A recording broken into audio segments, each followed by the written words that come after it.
უიარაღო ომი მიდის ქვეყანაში. დაპყრობილი ვარ, არჩევნები იქნება, ის იქნება, შემონაწილების არ ექნება უფლება და უმრავლესობაში მოხდება მაგით. როგორც ასე მგონია, ასე ვწლით ჩვენ ქვეყანა. არ საჯაროვდება ის ხელშეკრულება, რომელიც გაფორმებულია არაბულ კომპანიასა და ქართული ოცნების მთავრობას შორის. არასწორია. გაყიდული ვარ საქართველოსთან.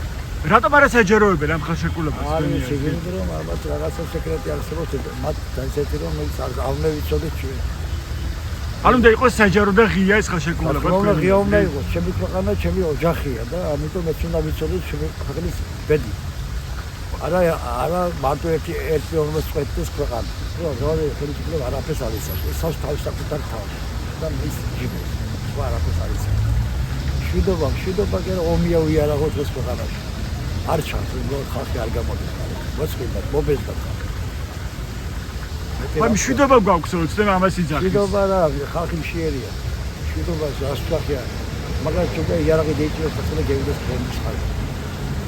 კი უკრაინასთან ჩვენ რუსეთს ვერ დავეჯახებთ, თქმა უნდა, მაგრამ ჩვენ თავის დაცვას ყოველთვის შეგვიძლია. მე როგორც ასაკანი გასი შემიძლია დავიდე და ჩემი ქვეყანა დავიცი.